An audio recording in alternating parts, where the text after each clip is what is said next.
Good morning. Nice music. I'd like to welcome everyone to the October 10th, 2017 meeting of the City of Columbia Board of Zoning Appeals. My name is Chuck Sally, and I serve as chair of the board. At this time, I'd like to introduce the other board members. To my far left is Reggie McKnight, followed by Gene Dinkins, Calhoun McMeekin, and then to my immediate right, April Jones, Josh Speed, and Marcellus Primus. This time I'd also like to introduce the members of the staff that will be assisting us today. Brian Cook, the zoning administrator, Rachel Bailey, the deputy zoning administrator, and Andrea Wolf, our land use board coordinator.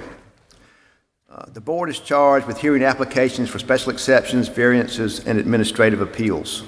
All testimony is recorded for the record, and anyone wishing to speak will need to be sworn and must come up to the podium to speak. No testimony may be taken from the floor. When you come to the podium, please state your name and please speak clearly into the microphone because the meeting is being recorded. For those of you who plan to speak, you must be sworn. So if you're here as an applicant or here to speak on any case that will be presented today, please at this time stand and raise your right hand. Do you affirm or attest that the testimony you will give today is the truth and nothing but the truth? Thank you. Now I'd like to turn it over to Mr. Cook. Thank you, Mr. Chairman. I'd like to welcome our new members to the board. It's glad to have you for sure. So we have two items that have been deferred this month. This item number 5 at 621 and 623 Saluda Avenue. Also item number 7, which is 3611 Mark Stetler Street. Both of those have been deferred until the next month's meeting, which is November 14th. So if you're here for the case on Mark Stetler or Saluda, that case, both of them will be scheduled for the November 14th meeting and will not be heard today. The consent agenda. The board uses the consent agenda to approve non-controversial or routine matters by single motion and vote. If a member of the board or general public wants to discuss an item on the consent agenda, that item is removed from the consent agenda and considered during the regular meeting. The board then we'll approve the remaining consent agenda items. If an item is removed from the consent agenda, that item will be heard after old business on the regular agenda. First item on the consent agenda today, Mr. Chairman, members of the board, are the approval of the last month meeting minutes. Item number 2 is 2017-0062 variance to 1500 and 1505 Garden Plaza, formerly Gonzales Gardens. Tax map 11-411-0401, 11-411-0501, and remain. It's a variance to parking requirements for multifamily development. Next item on the consent agenda is 2017-0089 variance at 325 Veterans Road, tax map 16406-0607, with variance to the setback requirements for proposed business and data center. Mr. Chairman, this concludes the consent agenda. Is anyone on the board or anyone in the audience like any of these items removed from the consent agenda? I'd like for 2017-0062V to be moved to the regular agenda.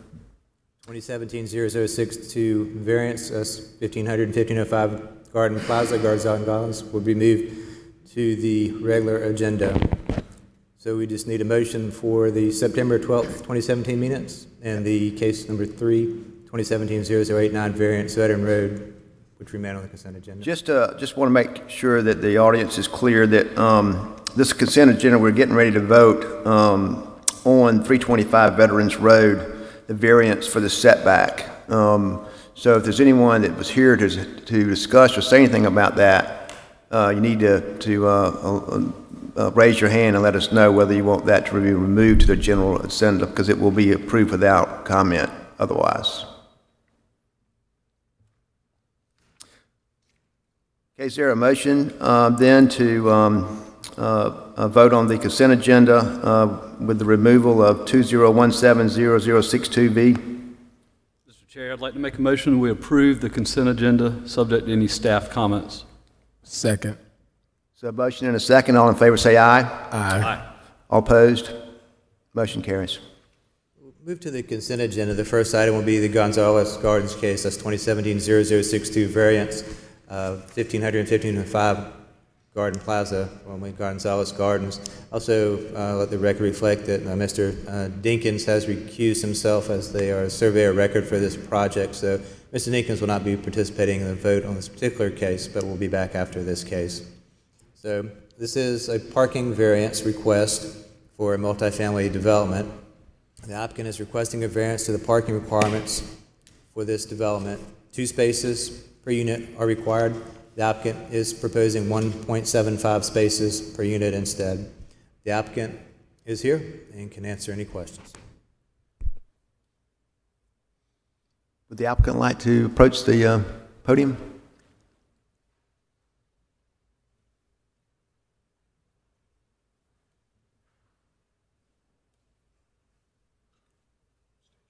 Julia Prater, Columbia Housing Authority. Yes. Good to see you again. I'm Darren Holcomb with Cox and Dinkins. Darren? Tom Chumney with Mungo Construction. Gotcha.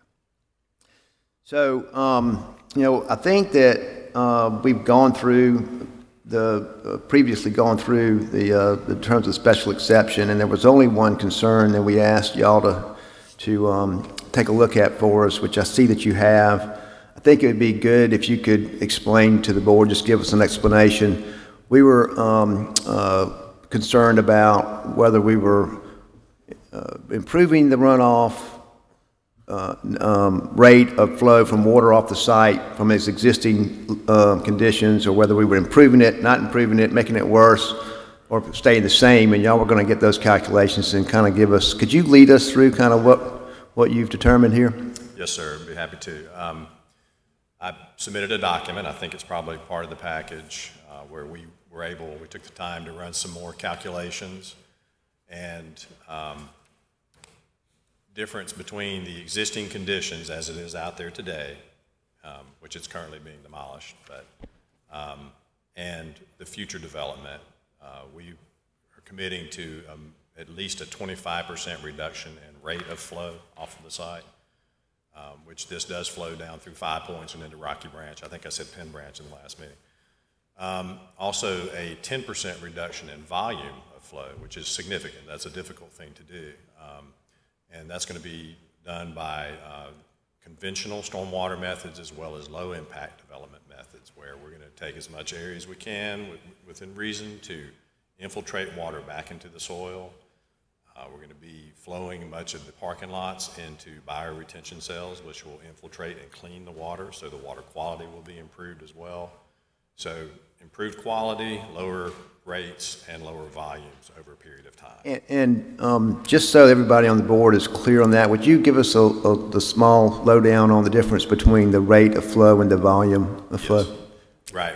Rate is, for instance, a volume over a period of time, so cubic feet per second. Okay, and that's basically how you design your piping systems, your ditches, and so forth. They have to be able to convey a certain rate of flow.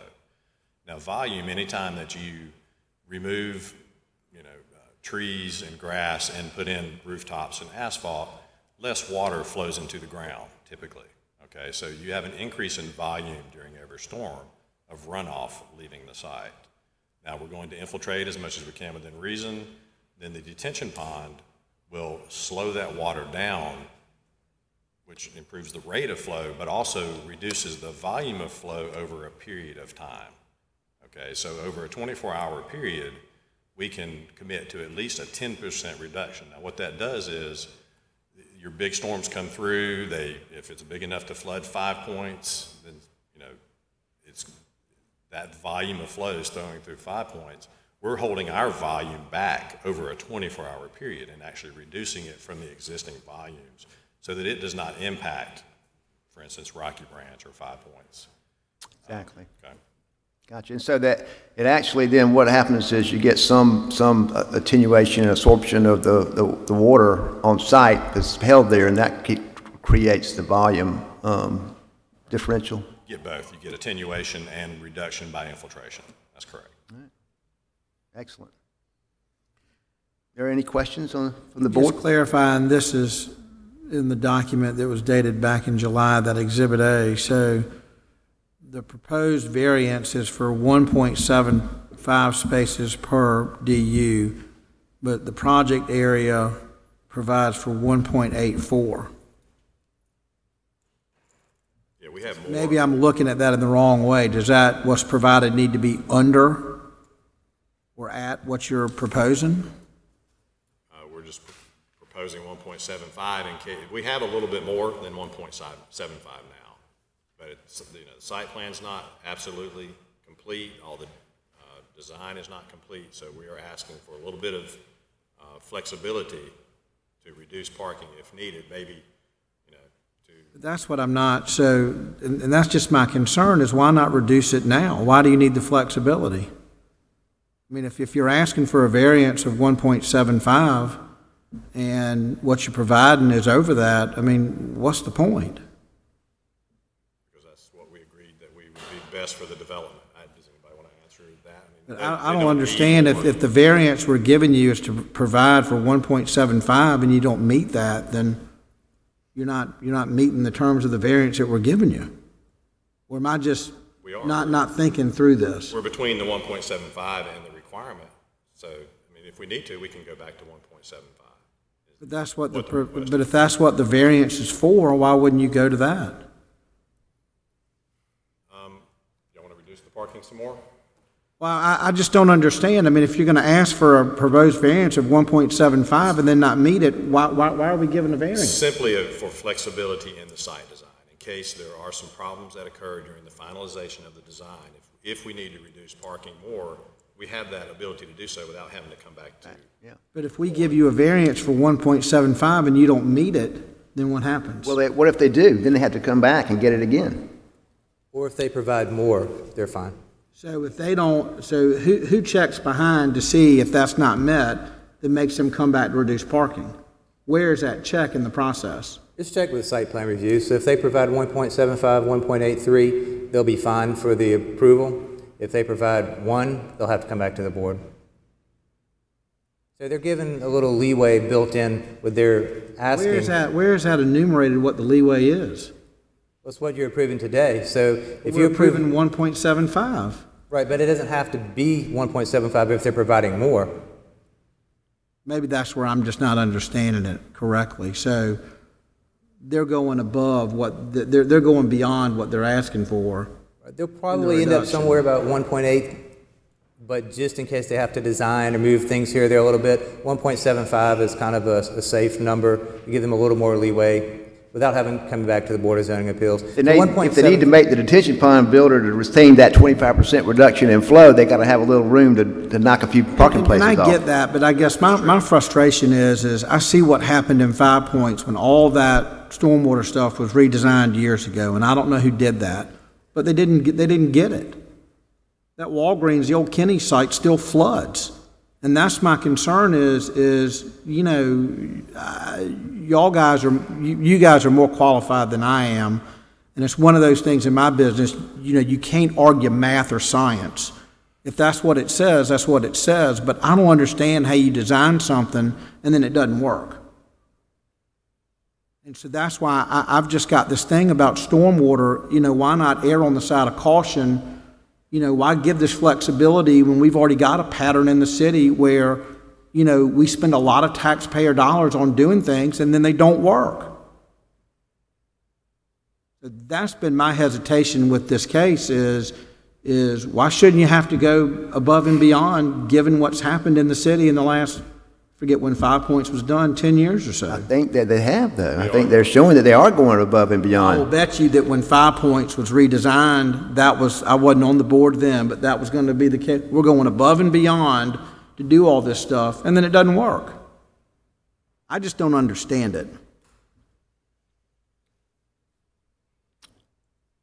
I don't, the situation that happened in 5 Points, I don't think it's anything close to what we're talking about here. You're talking about engineers designing stormwater, Chuck. I mean, maybe I'll just respectfully disagree, but I don't understand how you can go into a project like this and design something and then it just doesn't work. And then where's the check and balance to make somebody go back and correct it? Mr. Chairman. So the request and what the city would require the applicant is to provide 2 paved parking spaces per unit, pave more area. The applicant is asking for less paved area. They provided all the information I think that they reasonably can provide at this time. based on their testimony, and that's kind of where we are. I agree, and I still think they meet the criteria of the minimal necessary, and they're just trying to make sure that they have that flexibility when they finalize the site plan and make sure that they can comply with the stipulation that they're going to reduce the flow by 25% and the volume by 7.5% from the existing conditions, which I think is going to be the stipulation on the approval. So I think it's appropriate that we give them some flexibility, considering that we're putting that type of restriction on them for the development of the property.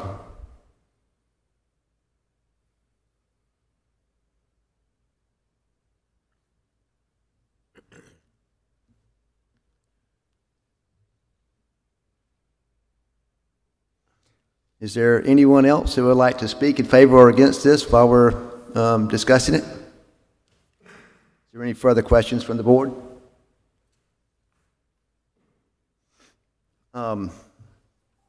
Then I would like to make a motion that we approve this request for a variance with the subject to staff's comments, and also subject to the study provided by Cox and Deakins, which states that the rate of flow reductions will exceed 25% for the regulatory storm events, and volume reductions will exceed 7.5% over a 24-hour period for the regulatory storm events. Second. There's a motion and a second. All in favor say aye. Aye. Aye. All opposed? Opposed. Motion carries.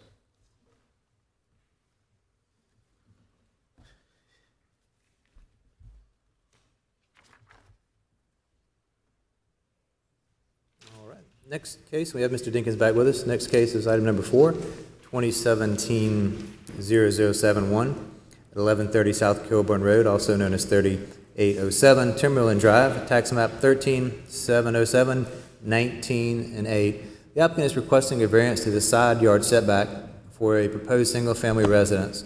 The requirement is 5 feet in the RG1 district, and the applicant is proposing a side yard setback of approximately 3.87 feet on the eastern side of the property.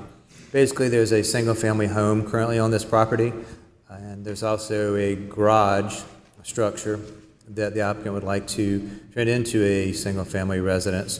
Based on the area of the property in the zoning district, he can do that as long as he provides 2 off-street parking spaces and meet the setbacks for this structure. The applicant is here and can answer any questions. Good morning, everybody. Joe Mercado, Chris Pinelli, the guy that, or my contractor, he submitted the application. He wasn't able to make it this morning, unfortunately. Could you come just a little bit closer so that you're in the microphone? Gotcha. Gotcha. Yeah, Chris Pinelli, the gentleman, my contractor that applied, submitted the application for me. He wasn't able to make it this morning, unfortunately. So I'll do my best answering anything that you guys have. So did you get your application? Do you have the criteria for the variance?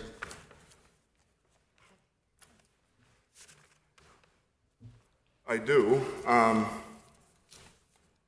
These 4 questions, I think there was a little bit of a misunderstanding whenever he applied.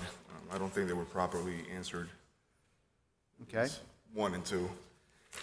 So the building, or the property was originally constructed in 1959. These 2 buildings, as far as I'm aware, were built around the same decade.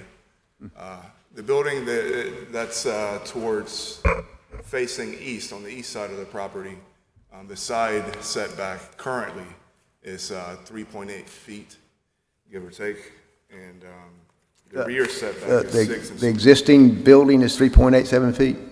The existing, the one that I am trying to renovate currently on the rear side of the property, which is facing east, is 3.87, I want to say. And on the rear of the building, which would face north, is 6.6, I want to say as well. So I am a few feet short on each side, but unfortunately there's nothing, I can't pick up the building and move it. So I would like to you know, I've been working on this property for 5 years now. A lot of the neighbors and I have worked very hard to improve the area. I think we can do good for the city to move forward with this. So, I guess the extraordinary exceptional conditions are that your house is basically doesn't meet the current setback criteria, and you need to extend a wall that you want to extend this same wall on the house? Is that? No, sir. I want to turn the building that I guess faces east on the property. That's currently empty storage building. At one point in time, it was used as a church. At another point in time, it was used as a commercial lawnmower shop.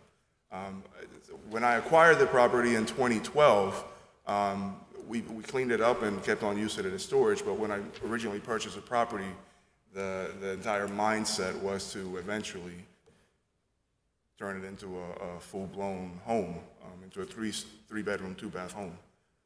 So you're not making any changes No to the exterior of the property? This is simply a change in use, and now you don't meet the requirement because you're changing the use. Yes, sir. And you need a special exception for the existing 3.87-foot setback. Yes, sir. I'm clear on that. Gotcha. And again, my apologies for the way that some of the questions were answered. I wrote a letter that may explain some things a little bit clearer. I also have some additional pictures that I can provide to you if anybody has some questions on the area and parking spaces and what I plan on doing with the property, preliminary plans for the building, et cetera. Well, I mean, clearly extraordinary and exceptional conditions apply to your property in that you're not even changing or doing anything to it, but was constructed in 1959, which is not that long ago. But it didn't meet the, I'm older than your house. But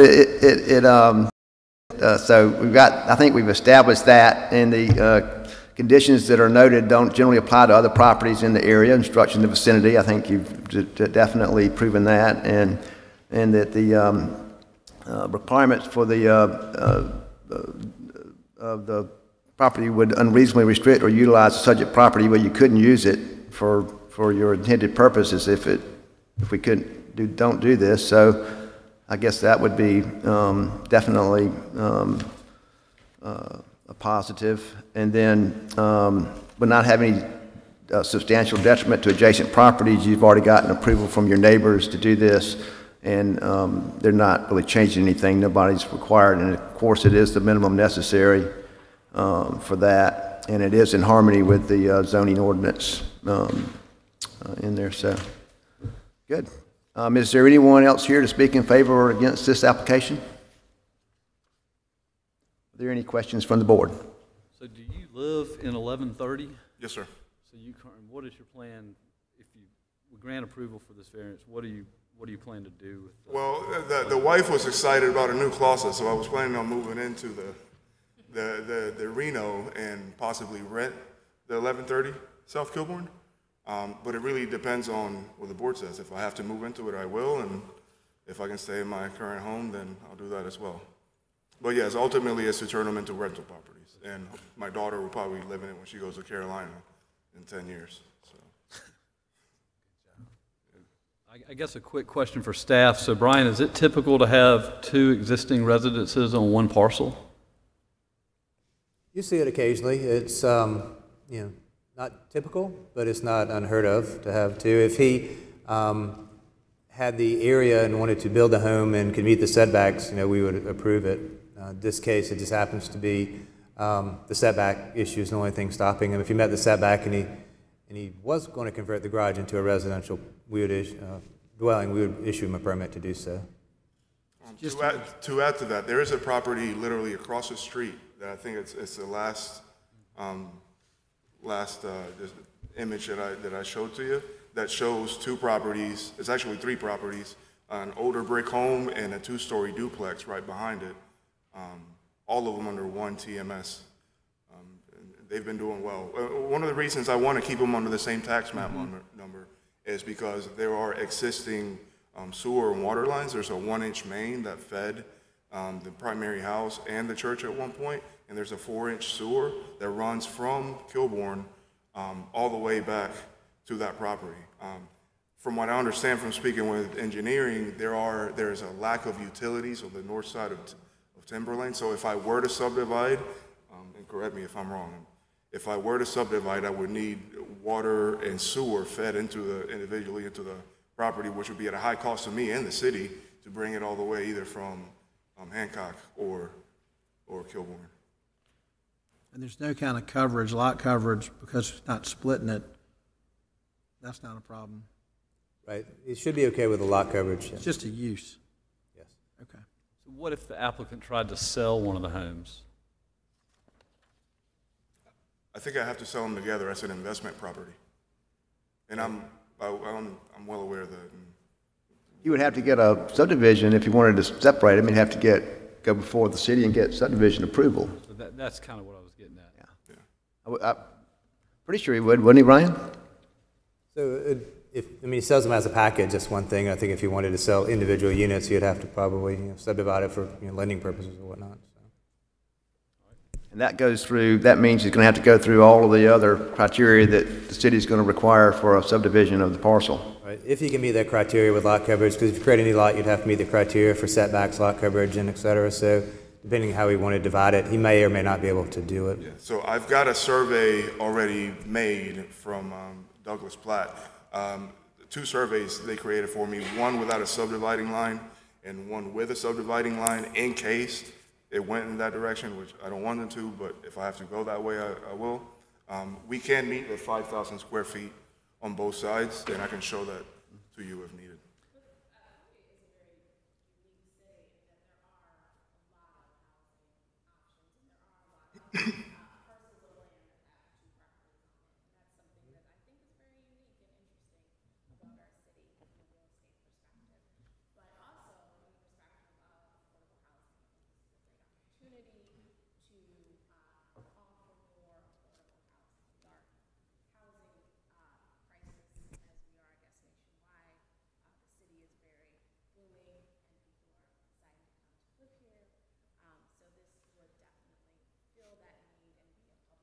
For this.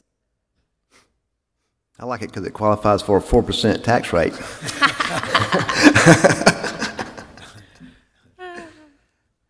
Okay, any other discussion?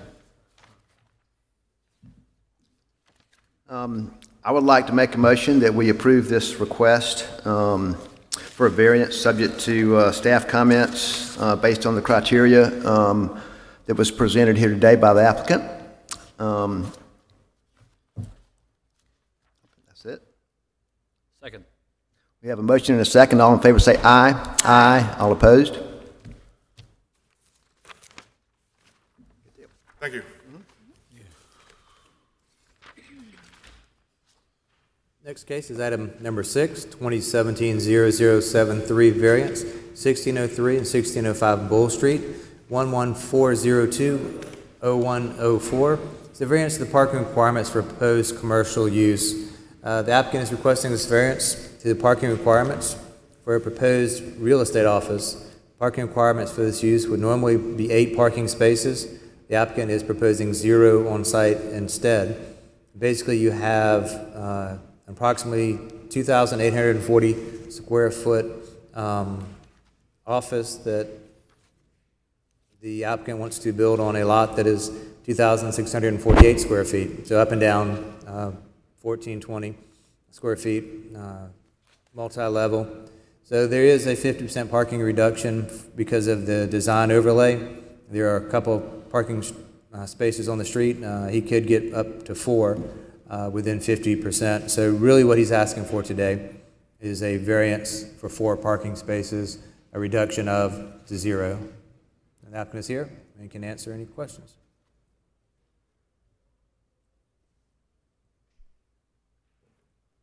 Good morning. I'm Sam Fiorini with Metro Realty Group. What I'm looking for is just the parking, the street parking there, which is 4 up front, and there's down the left side and in the general vicinity is a total of about 16 parking places within a short area of where the office would be. So I'm asking for a variance for the parking. So do you own the parking spaces on the adjacent property? No, I So you mentioned, is there any sort of agreement with the adjacent property owner? You don't. mentioned. Right. It's mostly residential. Very little commercial, but mostly residential.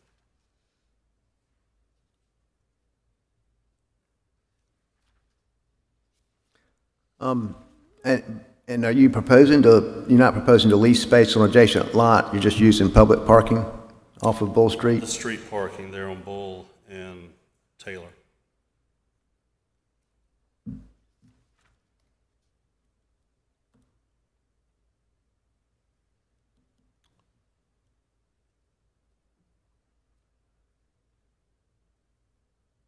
I guess it's down from the site just a little bit, the street parking. Yes, there's 4 up front. As you go down Taylor, there's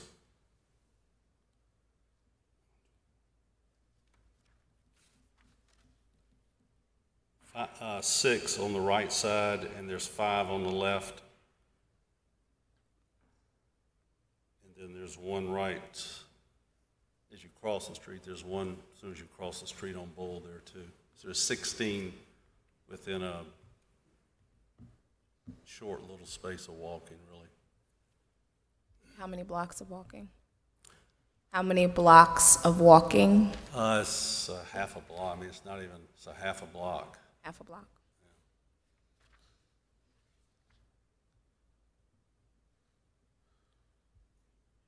What's your aversion to supplying the parking?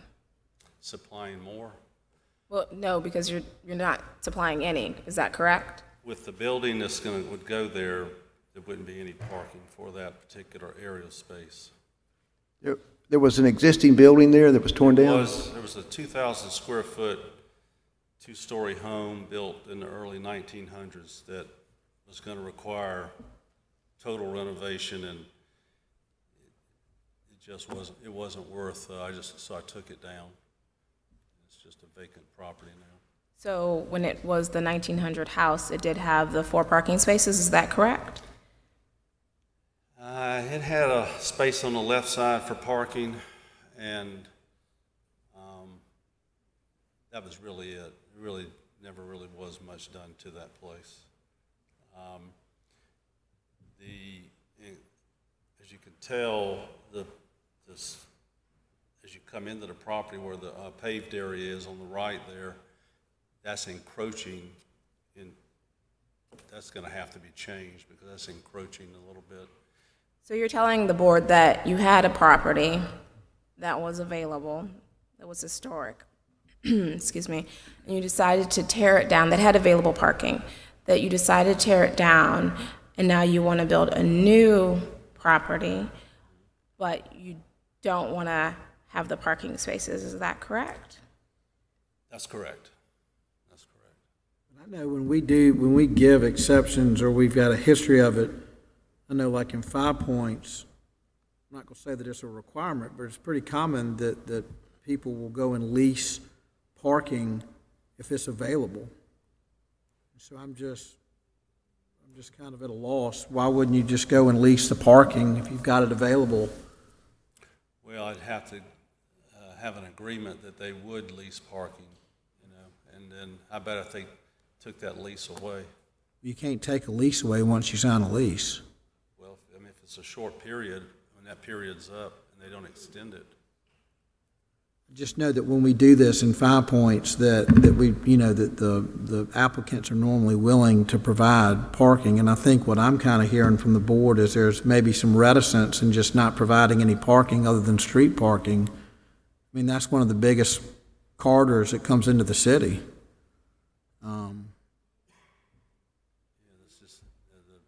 If you've got a real estate firm with 6 agents, I mean, I understand they come and go, but you're going to have support staff. Where's everybody going to park? or if you've got people coming to the office to sign documents or drop off earnest money or do something like that, where are they going to park? Yeah, that's what the street parking is what I'm asking for. Okay. I think in the past we've been okay with some street parking, but when I look at this picture, I really don't see much street parking. I see some, I guess it'd be on the left side of your screen, up the side street, but I don't see any immediately out in front.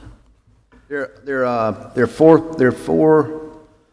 places, pretty much in front on, I guess that's Bull. There's three Yeah, directly in Bull Street. front. To the right of the building, there's one in front of the parking, and then as you go, the screen's not showing it, but just There's additional parking once you get further down, I guess, Taylor, on the street. There's 1, 2, 3, 4, 5, 6 parking places in the same block on one side of Taylor, and there's 4, 5, 6, 7, 8 on the Bull Street side. I guess from my perspective is I feel as if we're going to have a business for profit, that it's a requirement for you to provide parking if you're going to be in business. I think, there's a standard, and if you want to go into business and you want to have people coming to your office for various purposes, then it's your responsibility to provide the parking for those customers. And the onus is not on the city to provide parking spaces that are for the public. Those public parking spaces are for the public good, for coming downtown, for coming to the bank, coming to a quick brief thing, going to the law offices, coming down for events that's occurring downtown is a huge hub right now. There's a lot of traffic. There's very few parking spaces. It's always a hard time finding parking, as we all know. In our city, it's greatly changed, and I think that you had an opportunity with the older housing that was available that already had the parking set forth for you. And I think it's going to be a detriment to say no parking spaces. I think it's going to be a detriment to the character of this downtown district. Understood, April. I would like to point out that this is an extremely small lot, and it's going to be very difficult to create any kind of development on it that provides on-site parking. Certainly, for 8 spaces would be almost impossible. But I think the issue here is that he's going from 4 to 0. Is that correct? Going from 8 to 0. Is it 8 to 0 or 4 to 0? So after the reduction, it's 4 to 0 because there's a design development overlay which gives him the authority to reduce by 50% if you have parking within 400 feet of the lot. So he's asking for a variance for 0 parking spaces where 4 would be required. And do you know offhand, Brian, how many parking spaces were in the prior lot with the building? Just on the testimony of the applicant, I believe there are 2 off-street parking spaces, 1 off-street parking space. 1 or 2. But it was just one on the property with that building on it. Right. It was probably a single-family home at one time, and whether it was used as such when it was demolished or was used as a business, I'm not certain. But 1 parking space was on the property prior, based on the testimony of the applicant. And what is the dimensions of a traditional parking space, just so we can get more information? 9 by 18. Okay. I guess, maybe this is more appropriate for board discussion, but, I think on some level, we're here to try to help the public when you've got properties that don't meet current standards. And I guess my thing is that, I don't have a problem with you building something, but it's not uncommon to have owners just go lease parking. And there's a part of me where if you'd had that in your proposal, I'd be for it. But I'm taking kind of what April is saying and Chuck is saying. I'm not as worried. I am worried about the reduction, but you can accomplish what you want to accomplish. It's like what the 5 Points crowd does. There's no parking in 5 Points. There's not a lot of parking. There's no reason why you can't develop that property if you just provide some parking, and it's done all the time. But if you choose not to and you don't get your variance, and just understand that you had an option that you chose not to exercise that might have gotten you to your end. That's just my position. I'm for, you know, people doing things that you know, gets more people downtown and adds to the tax rolls and does stuff like that. But there's a public component. You just can't have a business and not have parking. But there's a way to do it if you choose to, and if you choose not to, that's you know, that's your choice too. Right. Well, you know, we've seen a lot more of this recently, and we've had a lot of cases that have been, you know, parking reduction from 50% or 20% or 10%, you know, and I guess I don't disagree with you, Calhoun, but say he had made an attempt to the adjacent property owner to lease some of these spaces, and they said, no, we're not going to do that. He'd be before us anyway, and it would be similar to some other cases in the past that we have approved without parking. So I don't disagree with your thought. What's it hurt to try to provide it? But He hadn't even tried. I don't agree. I don't disagree with what you're saying, but you're making a supposition based on something that he hadn't even done. All he's got to do is go try. yeah, and I guess I wish he would have, but at the same time, we've approved a lot of this stuff without parking in the past. Yes, sir. So how do you access this site? How do you access? I see there's a curb cut next to the site that actually goes into the parking lot, which appears to be adjacent to the site. That actual drive right there isn't going to ever work with because the site I have is encroaching. Well, he's encroaching on to me on the front there on Bull. So his driveway is encroaching on your property? Well, the one right there on Bull is. So is there some kind of agreement, easement or anything for access for that curb cut? They haven't come to me. And I don't know. There's not an easement that I'm aware of. So what you're saying is your property line goes pretty much to the middle of that driveway? About just a little bit short of halfway. I had approached to try to buy the property right to the left, and we couldn't work that out. They didn't want to work it out. It would have handled the parking. And I decided I was going to go lease some space on Washington Street, where a guy had two 2,500 square foot places and another 20. I had a total of 7,500 square feet with no parking. I said, where am I going to park? He said, around the corner on the street, which is a block away and way further than what I've got. And he had 7,500 square feet, and I'm proposing a third of that with way better parking on the street than what he's got. I'm on Main Street now, no parking.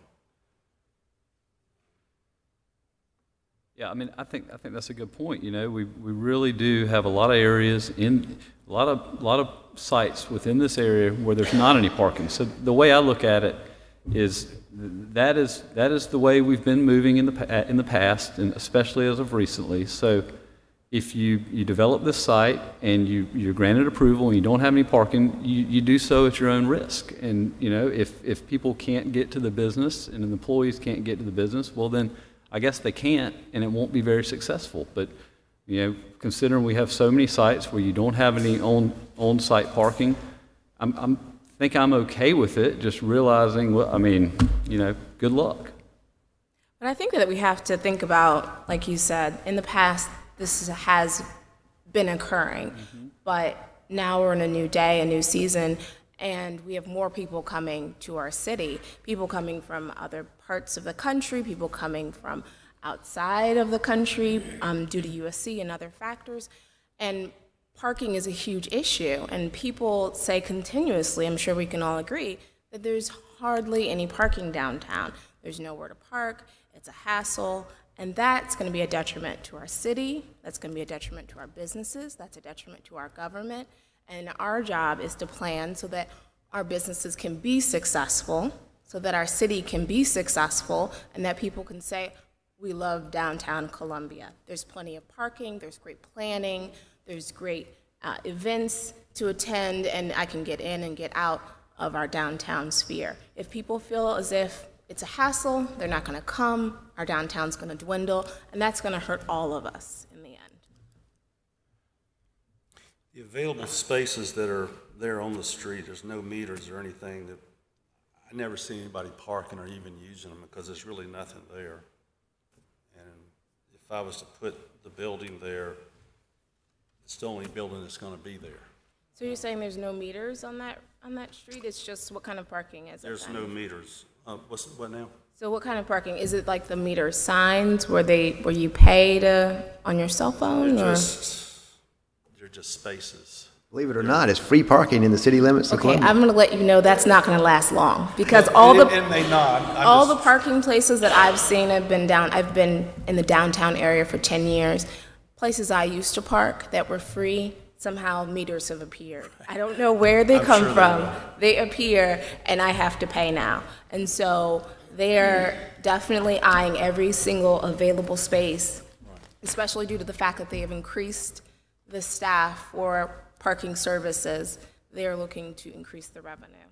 Right. The parking services, well, the gentleman that wanted me to lease space from him, he said they do it for like $35. They lease that space for $35 a month, I think, or something like that. A number of spaces around the corner. Because I think the property behind you, I think, is the Cason Group, because they've got a big lot that basically goes from Marion Street all the way back to Bull Street. I know there's a bunch of parking there, and then across. Well, not behind, but if you go, and I'm just looking on Google Maps, but if you look behind, I think, I might be wrong, but it's the old Richardson Plowden is on that corner, and then the next building is the Cason Group, but there's a lot of parking behind there. I don't know where, who that parking is behind that blue sky, that big hydrant thing. And I guess what I'm just getting back to, I don't disagree with Gene, but then are we going to be consistent the next time somebody comes, from 5 Points to develop something and we just say, well, you don't, just use the parking that's metered. And if nobody can get to your business and it fails, and too bad. I just think that, that's just where I'm leaning towards. I think there are options out there that just haven't been explored. And I think I'd feel differently if you came to us, or if you came to me, I can't speak for the board, and said, look, I've gone to Church of the Apostles across the street, or whoever owns the old Hawthorne site, or I've gone to the Casons, or I've gone to whomever's in that building, and I can't find parking anywhere near me. But when you look at Google Earth on that satellite, there's parking all over the place. And again, it's just not uncommon for us to give these variances and special exceptions when people come and say, I'll go lease space because I don't have it. It makes my business work. I've got to have parking for my employees. To me, it's more of a safety thing. But that's just, anyway. Well, but this area of town, the Y is on the same block. They don't have any parking. It's not really designed. It's just the way most of the houses are, like the applicant pointed out. There's a lot of these historic homes in this area that don't have any parking at all on site, and they all use street parking. In fact, Brian, is this in the historic district, this property? No, it's not. It's in the design development district, but it's not in the preservation district or anything. Okay. But it's in the C5 district, is that right? C4. C4? And that's where the variance, they can automatically get a 50% reduction if there's available public parking. Because of the overlay? Right.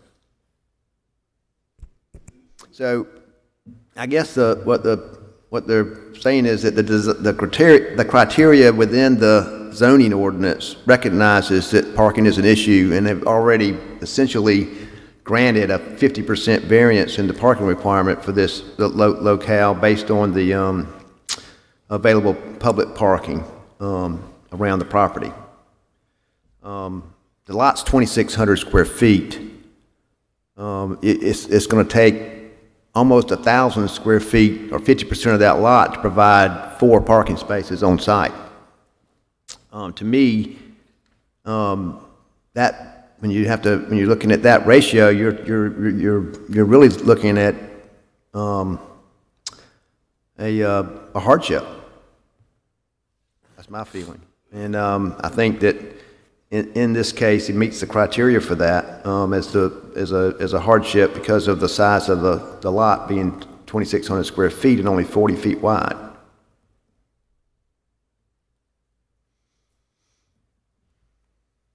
Is there, and let's just make sure we got this properly vetted. Sorry, I just need to get to the.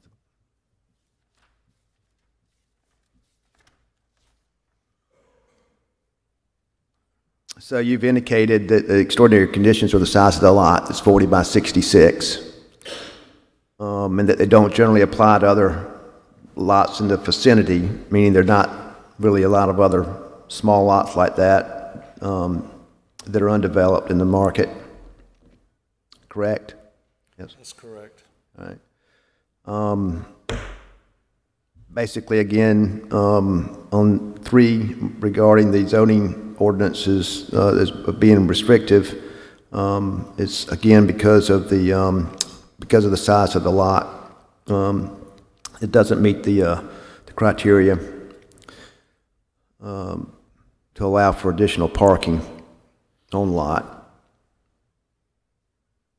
And that granting the variance does not harm the character of the district. I think you've pointed out that that's more of the norm in this area than other parts of downtown Columbia where there are a lot of street parking as opposed to on-site parking. And that this request is the minimum necessary.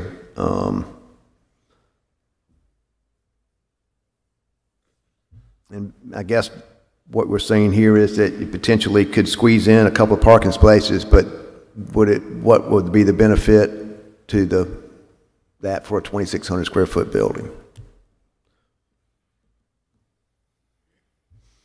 And finally, that it's in harmony with the purpose and intent of the zoning ordinances. And I guess you're stating that that the parking would be,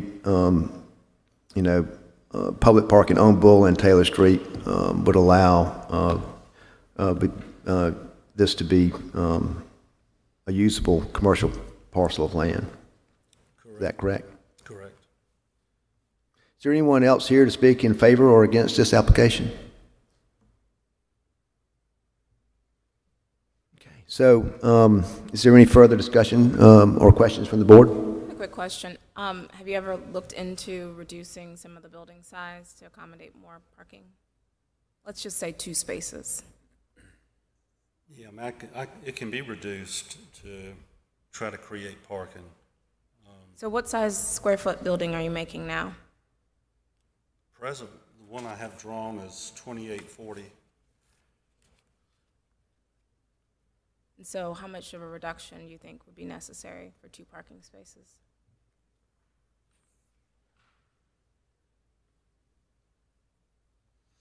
Probably have to be about half the size. So about 1,000 square foot house? Because you'd have to, commercial building? I mean, let's say 1,400 or so. You have to create a driveway to get to the rear. You put the building up front to reduce it. So you'd have a driveway from Bull Street or from the? Well, Bull there, where the present, it would be on the right side. That's where you'd have to put it. I see what you're saying. It looks like to me. Okay.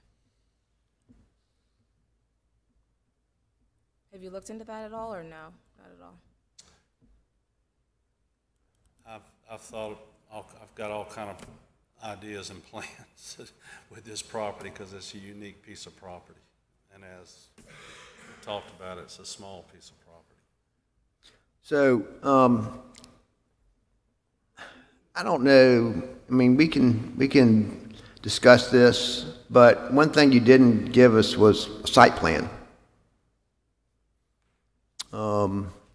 Showing the building on the site. Or did I miss that? I may not be looking to see. A plot plan. Yeah, a plot plan showing the setbacks, et cetera, with the building on the site. Did I not give that on that last page? Well, he did. Page 13 of the 14 in the packet has got. It's just drawn with the 10 foot on the side and the rear. So I got it. That's the plot plan 1603.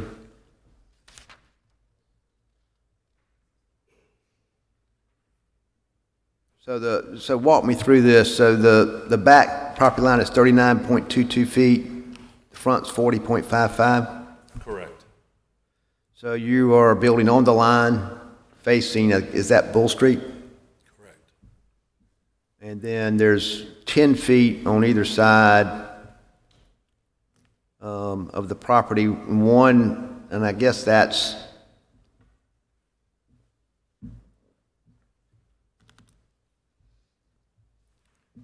one side is facing Taylor Street, and the other side is facing the parking lot, that where that 10-foot setback is, where the rest of the house is? That's correct, and there's no windows on either one of those sides.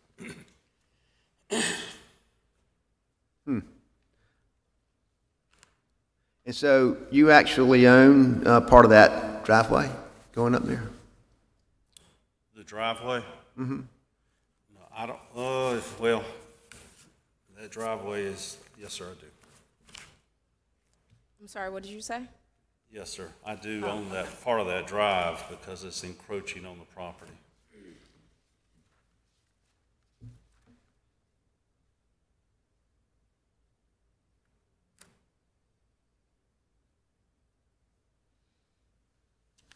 I'm just looking at the site plan. It looks like if you moved your building over all the way flush to Taylor Street and had an L-shaped building instead of a T-shaped building, then you'd have room for 4 parking spaces on the side adjacent to the parking lot.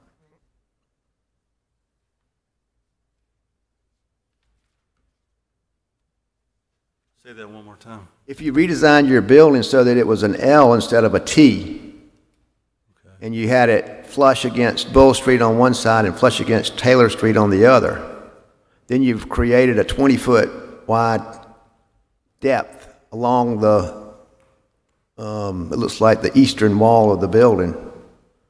It would be potentially, I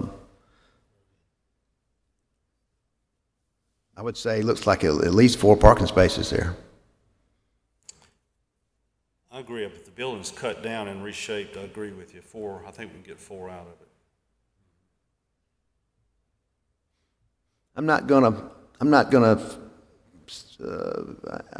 I'll tell you what I think.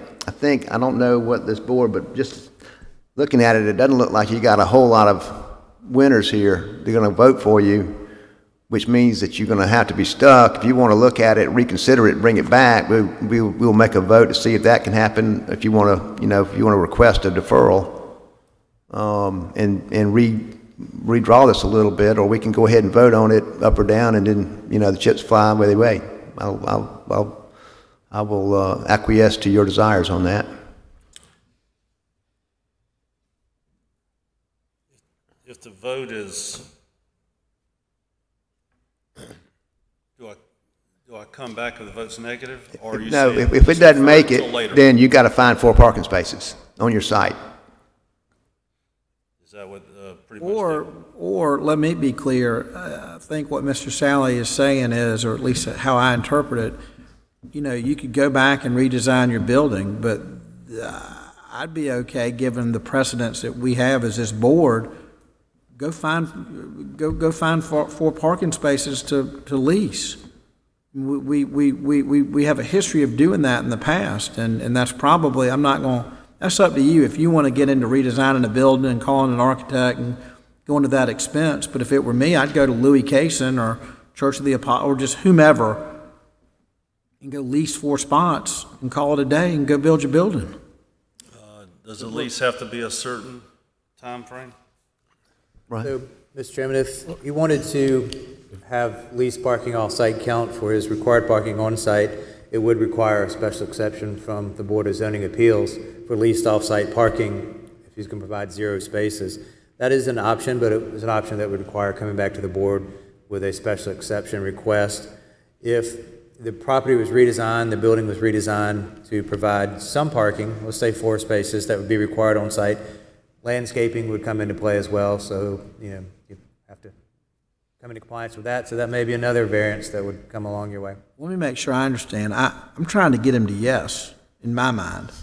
Can't speak for everybody else, but if he's got to come back with another request, we're going to have to apply for it, post it, go through that whole process. He might not be back for 2 months. You can apply and come back next month if you wanted to for leased off-site parking. Okay. The deadline is tomorrow, but that is an option. Okay. And what is the requirement of the term of the lease for off-site parking?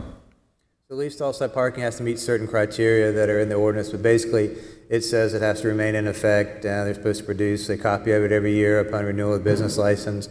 That basically it's in place in perpetuity. Otherwise, they would.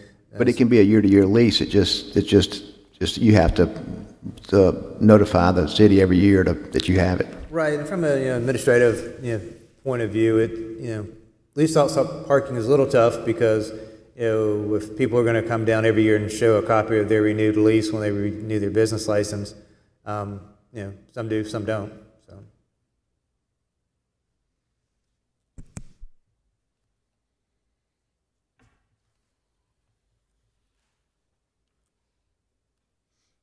Well,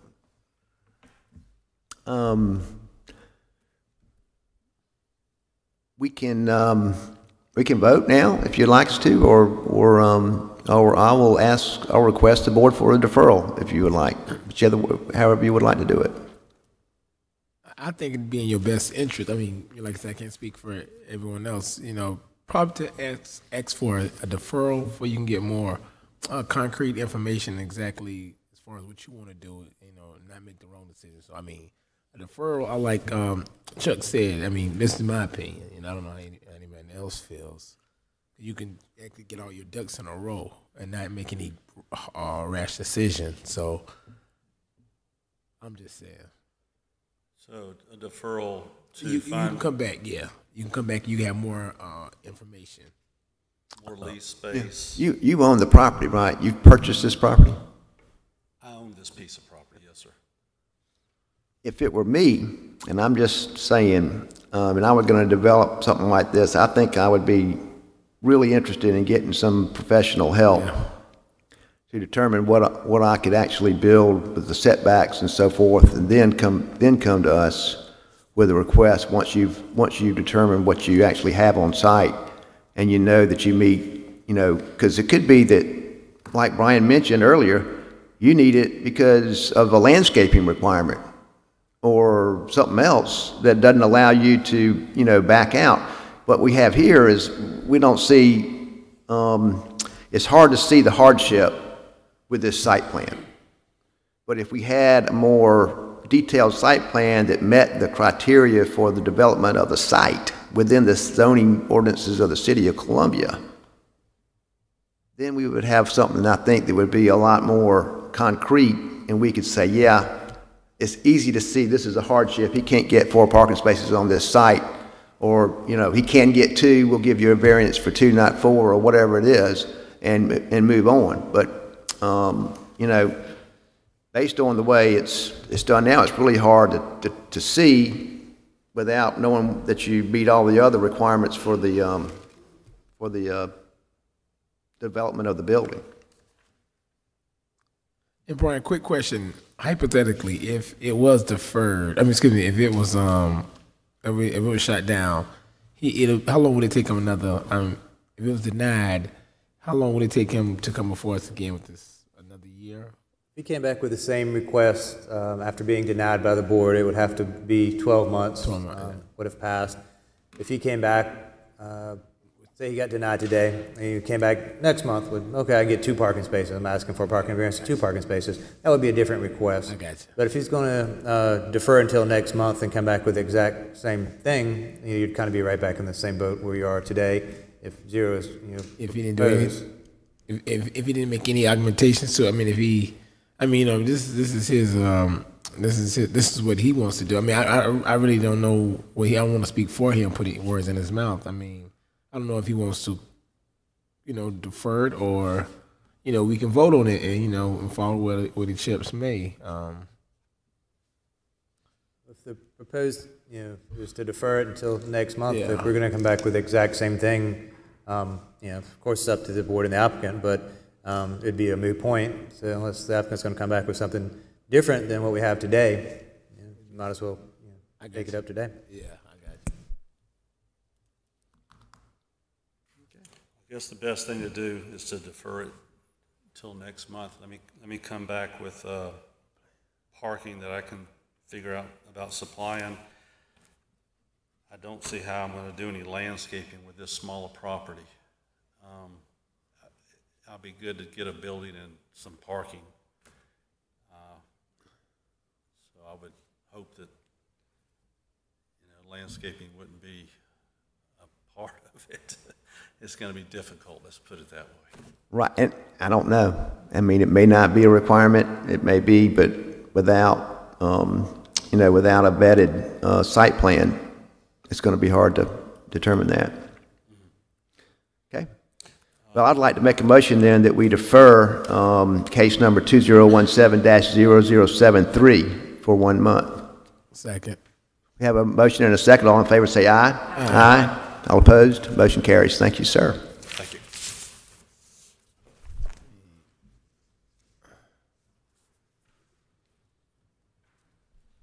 Next item is number 8, 2017-0088 special exception. It's at 2400 Marion Street, tax map number 091130617. It's a special exception to change a non-conforming use. This is one you don't see very often before the board, but in the DP Design Preservation Overlay District, there is a provision on the extension of time to reestablish a non-conforming use up to 36 months. The board should not grant a special exception upon a finding that the non-conforming use proposed is, or the use is proposed, and the district is more in character with the uses than the prior non-conforming use. In addition, the board may require appropriate conditions and safeguards in accord with the purpose of the article. So really what you have is a lot that had a duplex, was the primary house, and it had a garage apartment in the back. Generally what you're allowed to have on that property is, well, what the applicant is proposing is to reduce the number of units by converting the duplex into a single-family residence and replacing and rebuilding the garage apartment. In the particular zoning districts, 2 units would normally be allowed for a lot that's 10,000 square feet or greater. The Richland County information that we went off showed that this lot's a little bit smaller at 9,918 square feet. How many square feet? 9,918 square feet. So bottom line is, where you had a duplex and a garage apartment, what the applicant is proposing is a single-family home after converting the duplex into the single-family home, and a studio garage apartment that the applicant would like to construct. So again, a little unusual. You don't see every day. Non-conforming situation where you had 3 units that were in disrepair. The applicant is going to purchase and live in the main house and have a studio garage apartment for her personal use in the back. And you have 2 units, whereas in the past you had 3. So that is the request is before you today, is to basically permit a less intense non-conforming use that is more in character than the prior non-conforming use. So Brian, I had a quick question. So you're saying that the duplex is turned into a single-family home. I have a little confusion about the garage. You said the garage is an apartment in the back, and is it going to remain as such, or it's changing to? Well, the applicant can get into the specifics, but it's my understanding that it will be demolished. And Garage in the back will be demolished. correct. And a accessory unit will replace what was there. So another garage apartment will be Or a studio. constructed. I'm not quite sure whether it's going to be a garage or more like a studio. The applicant would have specifics on that. But it would be demolished. The main garage would be demolished, and something replacing it would be what the applicant is asking for today. Ryan, let me ask a question. Why does she have to keep two front doors on the duplex? I'm sorry. I was reading that through the, I mean, why couldn't she just, if she's turning it into single family, why couldn't she have a door with side lights or whatever she wants? But is there a requirement? That goes through DDRC and the. You've already been before DDRC? Well, I have preliminary met with him, and the realtor met with him before I purchased this property, and I'm over it. It's not in the zoning ordinance. Yeah, it's not the zoning, it's the. Out of our purview, but It's the historic neighborhood. I saw that when I read your packet and just thought. I'm over it. Okay, gotcha. Yeah. Gotcha. Ma'am, if you wouldn't mind introducing yourself, then your address, I'm sorry. and I'm then Donna let Reed. the board know what you'd like to do. But that, see that big giant tree right in front of the garage? It has compromised the whole structure. And so that all the concrete has buckled and the whole structure has shifted. The estimates to repair that, just to repair the structural part of it, was over $20,000.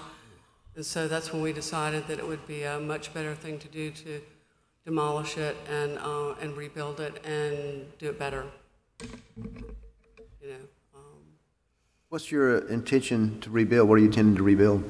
Well, you know, and that all has to go. I haven't started the plans yet because I wanted to make sure that I could move forward.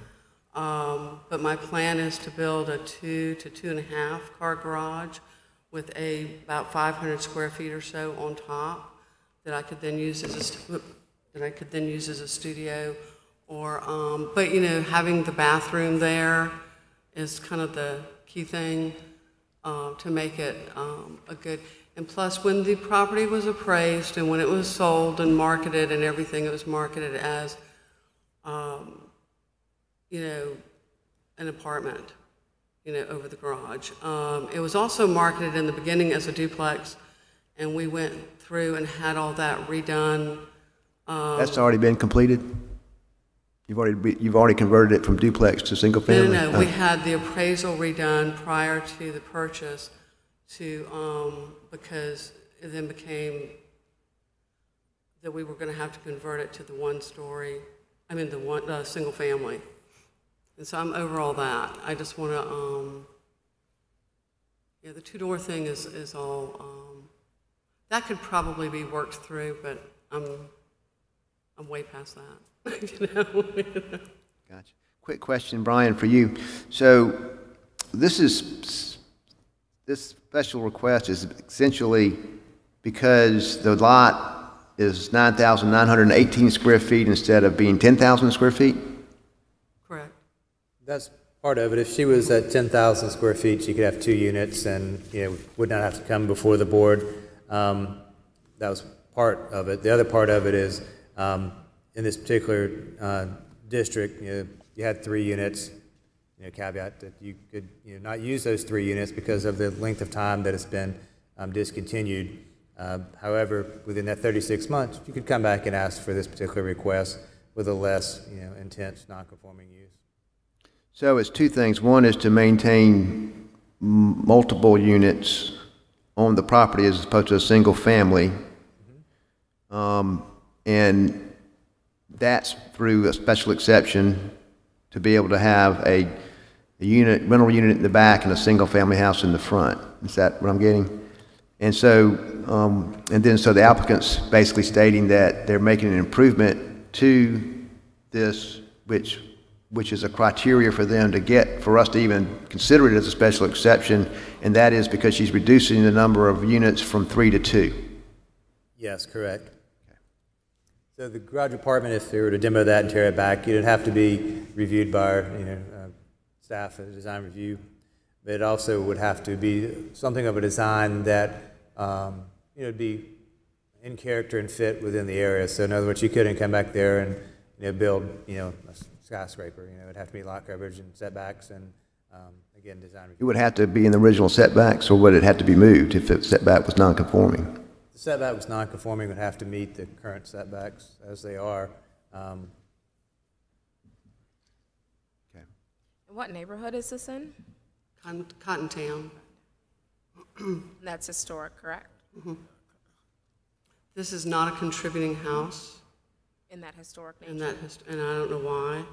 Can't really You find know when it. it was built? 1925. Oh, it seems sort of historic. I'm not older than that house. You're young. I don't know why it was considered non-contributing. The garage that's the problem or the challenge, according to tax records, was built in 1950. So, Brian, regarding the square footage portion, this recorded plat states that the parcel is 10,000 square feet. Right. We're going on Richland County's information because the age of that particular document. We would have liked to seen something more, I guess, up to date.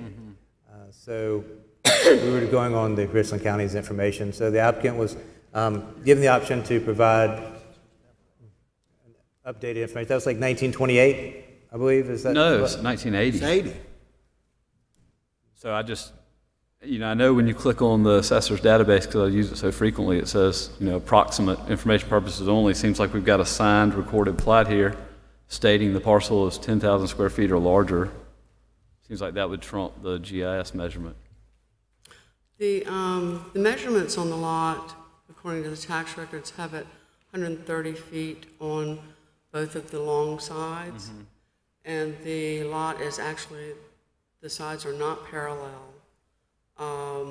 And, I don't see how they could be.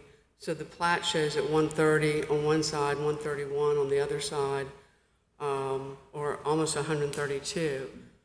And it's kind of got to be longer, because they're not parallel. And so, I don't know. I could get it resurveyed, but that does not seem to be the. Is that consistent with the neighborhood, with them not being parallel? Some neighborhoods, they are askew, and some neighborhoods are all symmetrical. I would say that there's nothing consistent about that neighborhood. Okay, so yeah, everything's askew, okay. A lot of the lots look kind of square or kind of rectangle, but, Some of them are not. yeah. Okay. And this is a corner lot, Right. so, Let me make sure I understand. So if she's got 10,000 feet, she doesn't need to come in front of us? Well, I think there's the first criteria, right?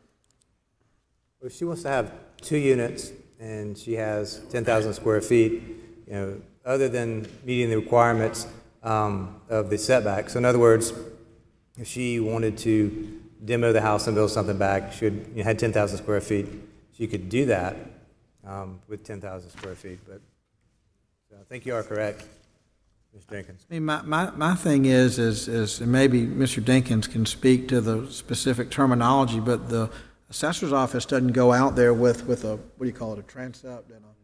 They don't go out there and measure. So, and if the assessor's office was the only point of reference, then maybe you tell the applicant to go incur the expense of a survey, but there's one on record. There's no reason to think that it's not accurate. But I just would respectfully say that a survey where a surveyor went out there and set pins trumps the Richland County. I know in my world, Brian, that we measure square footage for different reasons, and you can go on the assessor's page and it can be off 30%. 10%, whatever, but again, we always go by, if an appraiser goes out in the field and measures a house, and this is a little bit different, this is a surveyor. Qualified engineer. Qualified, so I'm of the ilk that she's got 10,000 feet. So we're still comfortable, and that's, not disagreeing with you there, but we're comfortable with a 40-year-old plat with, that standing as opposed to lot lines being changed or road right-of-ways being amended through the years. And we are are we going by the Douglas Platt Senior? Is that what we're going by? I've got a The lot last more. page. Yeah. Yeah, is that what we're going by? Yes. But I've got a lot more confidence in that than, where's the GIS drawing that's got the boundaries, and where is it? If you're going to compare them, let's compare them. So if the question is, do you trust this more than the other one? Absolutely, without a doubt. So I it's agree. conservative approach from staff, certainly. No, I know. I'm just saying that I think she's got it. Yeah, I don't disagree with you. It was an opportunity for anybody that wanted to, neighborhood-wise, that wanted to speak for or against it. Things that are close sometimes on this 40-year-old plat, and we're close, and property lines may have been changed through the years. So that was the reason why staff brought it before you today. So if it is in fact 10,000 square feet based on this 40-year-old plat, and no lines have changed within that 40 feet, the right-of-way hasn't changed within that 40 feet, and we're still at 10,000. Yeah, she's totally fine. On the abundance of caution, staff brought this before you today because generally cases in this neighborhood have brought out people that are concerned and interested in the well-being of their neighborhood. So there was a high level of folks who want to take a look at it. So it's a conservative approach, again, bringing it to today. But And I don't think you did anything wrong. And one of the things that I've learned being on the board that I have a huge appreciation for is you get these neighborhoods, be it Cottontown or Elmwood or Melrose or Wales Garden, you've got people that are very involved and are pretty vigilant about. I don't see anybody in the audience. It doesn't mean that somebody couldn't be opposed to it, but it's just been my experience that these neighborhoods are pretty well represented in this forum. Mm-hmm. And staff's view, the last 40 years, staff couldn't be certain that the lot line couldn't have tweaked one way or the other on the adjacent property, causing this number to go down a few feet. So that's why it's before you today. Just again, an abundance of caution based on a 40-year-old document and things that could have changed that we may not be privy to. So. And Douglas Platt, I've used him personally Well, in the past, and he's been This excellent. is not a Douglas Platt survey. So this is not the Douglas Platt. That's why I asked that. Yeah, this is signed by Melvin Belter. It's no longer a business. Where's the Douglas Platt? Am I at the wrong page or? Previous case. Oh, okay. But anyway, just piggybacking on that, I agree with you, Brian, because there's none of us here on this board who could begin to say that the property lines have not changed or a road right-of-way has been expanded in this area. So I think the way you stated it was very good, an abundance of caution. We brought this before you, but I think in my mind, in absence of requiring the homeowner to get a new current updated survey, then I would turn back to the old survey over the GIS map. I think that's the bottom line here. So I certainly agree with you. We don't know whether or not it's correct, but based on what we've seen before us today, I think we need to take this 1980 plat of record for what it is. I agree with Gene.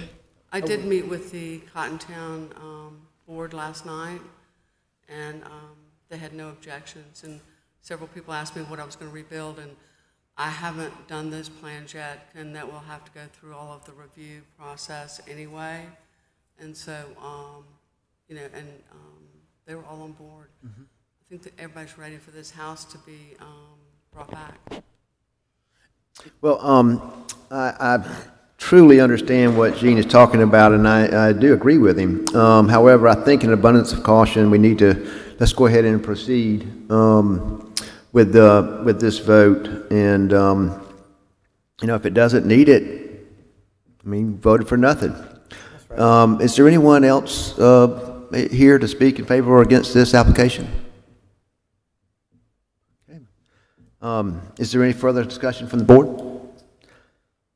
I would like to make a motion that we approve this application based on the applicant's response in her application and the other testimony that was given here today. Second. There's a motion and a second. All in favor say aye. Aye. All opposed? Motion carries. Thank you, Mr. Chairman. That concludes the business today. Make a motion that we adjourn. All approved? Aye. Aye. Aye.